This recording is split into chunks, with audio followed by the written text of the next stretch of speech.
Hello, welcome to my blog. So আজকে আবারও অনেকদিন পরে ভিডিও দিচ্ছি। আর এই জিনিসটা তো দেখতেই পাচ্ছেন, এটা কি? এইটা হচ্ছে আনারকলি। এইটা হচ্ছে আমি বসুন্ধরা গেটে পেয়েছি।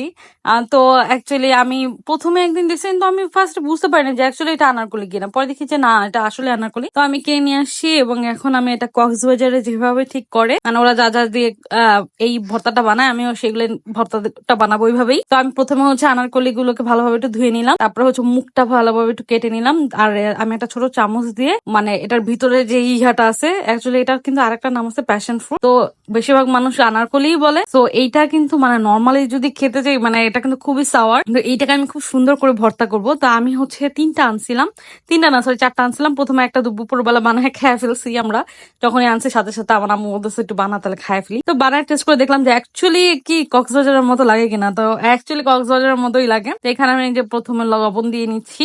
এই তিনটাতে মাত্র কিন্তু এতটুকুই হয়েছে, মানে ভিতরে কোয়ান্টিটি খুবই কম থাকে। তো আমি হচ্ছে এখানে শুকনো মরিচের গুঁড়া দিয়ে দিচ্ছি। মানে এভাবে দিলে আমি দেখলাম ভালো লাগে, যেটা কক্সবাজারে আমি দেখছি বানাই এইভাবেই। তো এখানে আমি হচ্ছে এক চামচ চিনি অ্যাড করে দিব। এটা হচ্ছে আপনাদের যার যার নিজেদের ইচ্ছা মতো। তো আমি এটা ভালোভাবে মিক্স করে নিয়ে আমি আবার হচ্ছে আনারকলির মানে খোসাগুলো ছিল ওগুলোর মধ্যে ভরে আমরা দুই বোন একটু চেয়ার টেস্ট করলাম আর কি, ভিডিওর জন্য আর কি, ভিডিওটা যাতে দেখতে সুন্দর হয় সেই জন্য আর কি।